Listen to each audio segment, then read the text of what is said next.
우리 말씀 나누도록 하겠습니다. 오늘 말씀은 룻기 1장 15절에서 22절 말씀입니다. 한 절씩 교독하실 때 제가 먼저 읽도록 하겠습니다.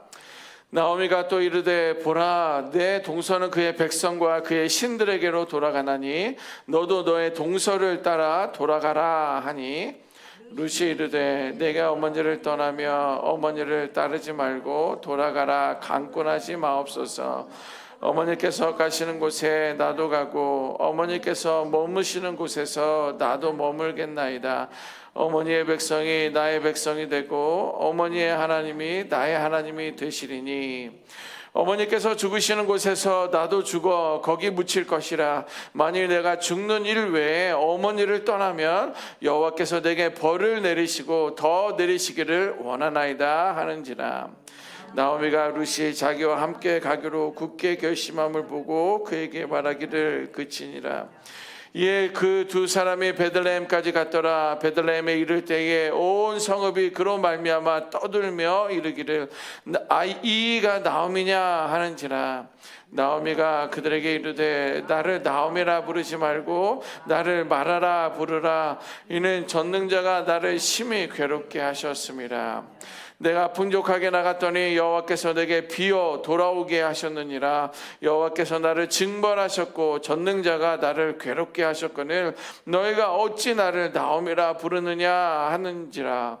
나오미가 모압 지방에서 그의 며느리 모압 여인과 룻과 함께 돌아왔는데 그들이 보리 추수 시작할 때에 베들레헴에 이르렀더라.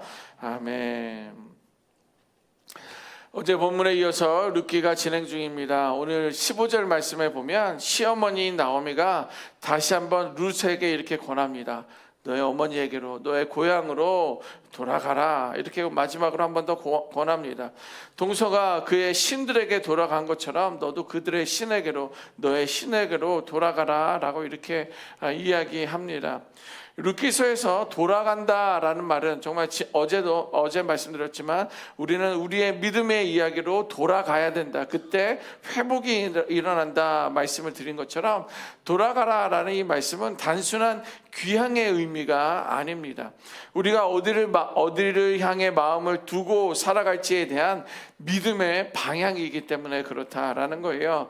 그래서 우리가 돌아가야 할 것도 믿음의 길로, 믿음의 방향으로 돌아가야 되는 것이지 예전에 있었던 어떤 악습이나 잘못된 습관적인 것으로 돌아가서는 안 됩니다. 왜냐하면 거기는 믿음의 방향이, 믿음의 길이 아니기 때문에 그렇다라는 거예요.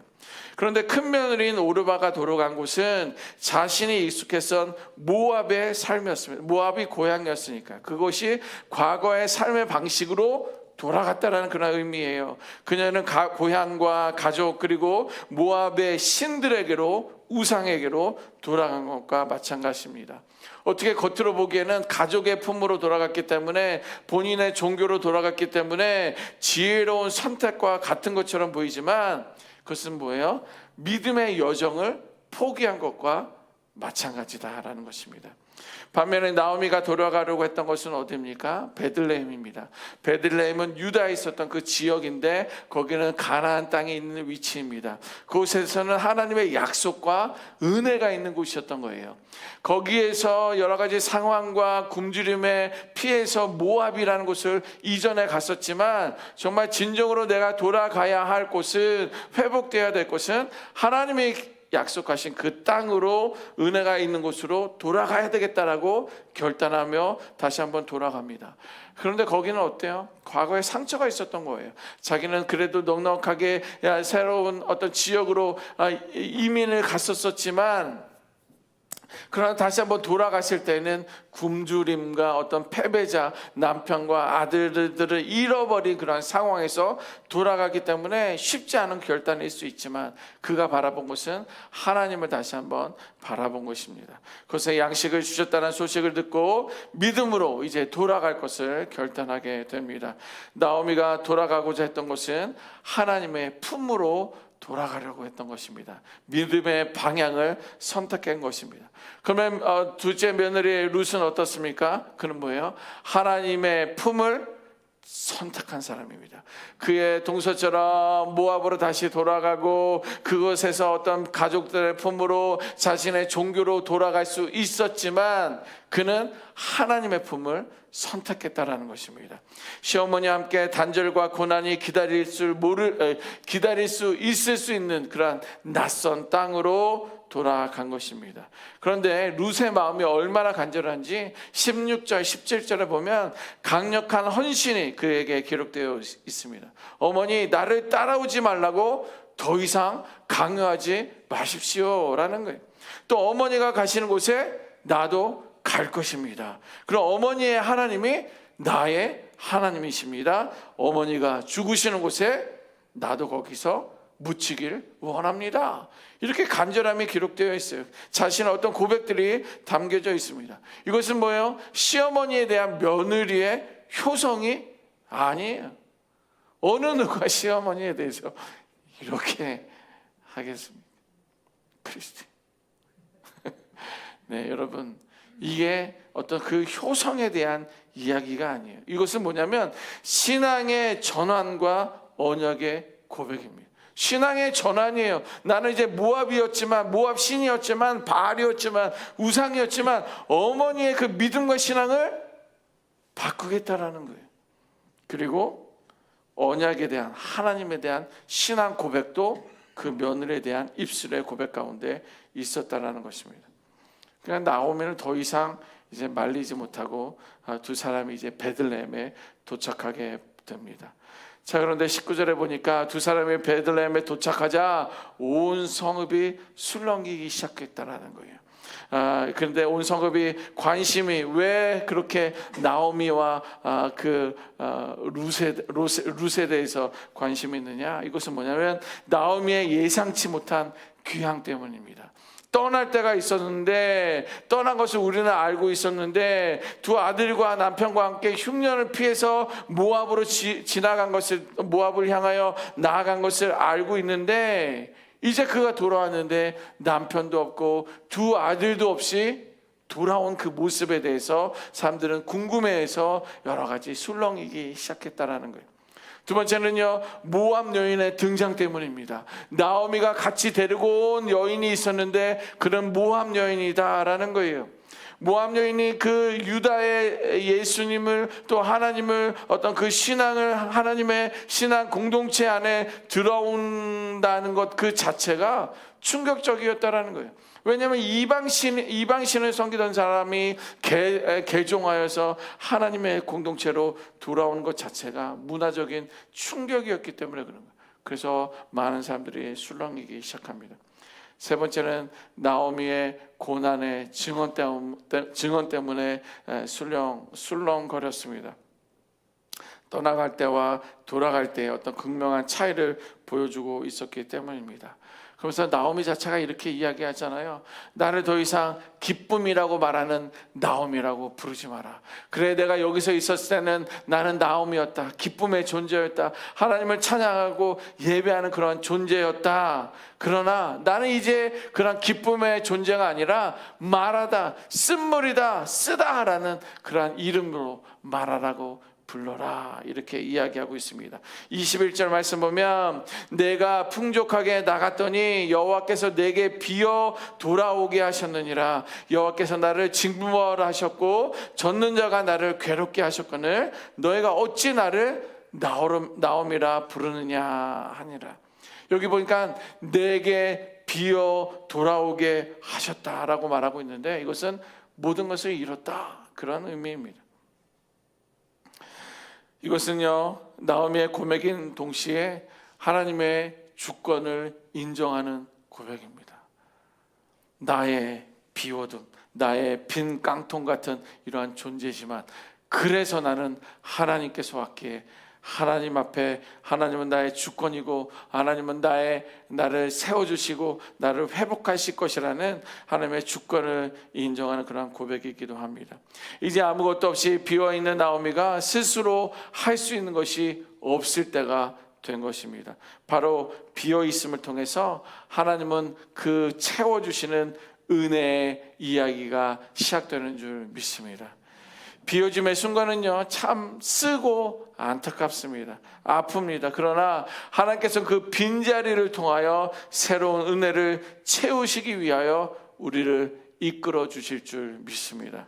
욥의 경우를 생각해 보십시오. 그는 충만한 사람이었습니다. 가득 찼다가 비워졌어요. 하루아침에 지진이 일어나며 아들들이 다 죽어가고 또 아내는 뭐라고 합니다. 너가 믿는 하나님을 저주하고 떠나라 라는 어떤 그런 이야기까지, 외면당하는 일까지 당하게 되었습니다. 건강도 바닥을 쳤을 때 욥기 42장 10절은 이렇게 기록하고 있습니다. 욥이 그의 친구들을 위하여 기도할 때 여호와께서 욥의 공경을 돌이키시고 여호와께서 욥에게 이전 모든 소유보다 갑절이나 주신지라. 아멘. 욥이 바닥을 쳤었으나, 욥이 공경에 처했으나 하나님께서는 욥에게 이전 모든 소유보다도 갑절의 은혜를 더해 주신 줄 믿습니다. 엘리야를 한번 생각해 보십시오. 엘리야는 갈멜산에서 어떤 그 450명의 바알을 섬기는 거짓 선지자들과 영적인 전쟁이, 영적인 대립이 있지 않았습니까? 그러나 그들에게는 하늘에서 불이 내리지 않았지만 그 엘리야에게는 하나님의 능력이 단번에 불을 통해서 임하며 거기 있던 모든 재물들을 태운 것을 우리는 기억하고 있습니다. 그런데요, 그 다음날 보니까 뭐예요? 이세벨의 어떤 압박을 통해 가지고 그는 두려워서 도망가기 시작합니다. 그 전날까지만 해도 450명의 어떤 거짓 선지자들과 대적하여서 하나님의 능력이 있어서 승승장구하고 영원히 갈 것처럼 생각했었던 그 엘리야에게 이세벨 한 왕비의 그 이야기가 무서워서 두려워서 도망가면서 로뎀 나무에 지쳐 쓰러져 있는 그런 모습 속에서 하나님께서는 이렇게 말씀하시기도 하며 엘리야가 이렇게 이야기합니다. 열왕기상 19장 4절 보면 자기 자신은 광야로 들어가 하룻길쯤 가서 한 로뎀 나무 아래에 앉아서 자기가 죽기를 원하여 이르되 여호와여 넉넉하오니 지금 내 생명을 거두시옵소서. 나는 내 조상들보다 낫지 못하니이다. 이런 고백을 하는 거예요. 뭐예요? 내가 죽기를 원한다는 거예요. 내가 죽고 싶다라는 거예요. 차라리 하나님 나의 이러한 고통에서 거둬들이기 위해서 나의 생명을 거둬가 주시기를 원합니다. 나를 죽여달라고 이렇게 이야기하는 거예요.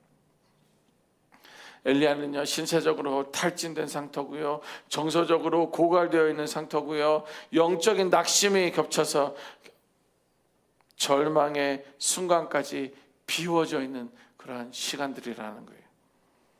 이때 하나님께서는 쉼과 회복의 은혜를 베푸셨습니다.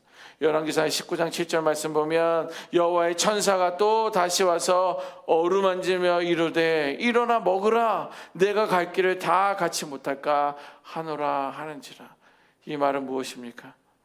그가 지쳐 있을 때, 그가 비워져 있을 때, 그가 좌절해 있을 때, 그가 두려움 가운데 있을 때 너는 달려갈 곳이 있는데, 너가 감당해야 할 그 사명이 있는데 너는 여기서 어떻게 쓰러져 있느냐라고 하면서 어루만지시면서 일어나 먹으라 라고 말씀해주고 있습니다. 그 이후에 엘리야는 또 마지막까지 귀한 사명을 감당하고 있지 않습니까? 여러분, 이렇게 비워지기까지 그 비워짐의 고백을 통해서 우리가 경험하게 될 축복의 신앙의 길은 끝까지 따르는 것입니다. 비워짐의 그 순간들은 많이 고통스러워요. 외로울 수 있습니다. 나의 삶은 왜 그럴까? 때로는 신앙과 믿음을 잃어버리는 경우도 있지만, 그러나 그 비워짐을 통해서 하나님의 은혜가 임하게 될 줄 믿습니다. 그러기 위해서는요, 끝까지 따르는 거예요. 믿음을 버티는 것입니다. 기도의 자리를 지켜 나가는 것입니다. 히브리 원어에 헤세드라는 그런 단어가 있습니다. 헤세드는 단순히 좋아하는 감정이나 호의를 의미하는 것이 아니라 오히려 인애와 자비와 신실한 사랑에 대해서 헤세드라는 그런 단어를 씁니다. 그런데 이 헤세드는요, 관계 속에서 연결되어지는 거예요. 관계 속에서 나타난다는 거예요. 지속적인 헌신과 충실함이 거기에 담겨져 있습니다. 그 이야기가 룻의 고백 통해서 헤세드의 이야기가 나와요. 16절 말씀 보니까 끝까지 따름의 본을 보여주고 있는 거예요. 뭐예요? 어머니의 백성이 나의 백성이 되고 어머니의 하나님이 나의 하나님이 된다라고 이렇게 말을 하고 있습니다. 여러분, 그것이 뭐예요? 끝까지 따라가겠다는 거예요. 어머니의 관계가 있지 않습니까? 나는 어머니를 끝까지 따라가겠습니다. 어머니 나를 따라오지 말라고 강권하지 마세요. 어머니의 하나님은 나의 하나님이 되고 어머니가 계신 곳에 나는 있을 것이고 어머니의 백성이라면 나의 백성이 될 것이고 어머니가 죽는 곳에 나는 죽을 거예요. 나는 어머니를 끝까지 따라갈 것입니다. 라는 것이 헤세드의 믿음이고 헤세드의 신앙입니다. 하나님의 백성으로, 하나님의 공동체로 언약적 헌신을 보여주고 있습니다. 여러분, 하나님과의 관계에 있어서 하나님을 끝까지 신뢰할 수 있는 우리 모두가 되어야 될 줄 믿습니다. 그리고 가족과 이 공동체 이유 안에서 내게 유익이 없어도 지속적으로 그들을 돌보고 사랑하는 반응들을 보이시기를 바랍니다. 내가 받은 은혜가 크니까, 내가 받은 사랑이 있으니까 끝까지 그들을 돌아보는 것이 너무도 필요합니다. 그리고 우리 교회 공동체 안에서도 상처받고 낙심해도 포기하지 않고 함께 가는 신앙의 여정을 함께 세워나갈 수 있는 우리 모두가 되어야 될 줄 믿습니다. 그래서 끝까지 따르는 믿음이라는 것은 하나님께서 우리에게 보여주신 그 사랑의 이야기를 우리도 따라가는 그런 믿음이 되어야 되겠습니다. 우리의 비어있는 그 자리에 하나님은 언제나 헤세드로 채워주시고 헤세드의 사랑을 흘려보내는 삶을 통하여서 예수의 제자의 삶을 살아갈 수 있기를 주님의 이름으로 축원합니다. 아멘. 기도하겠습니다. 하나님, 끝까지 나의 믿음과 신앙을 지키는 것이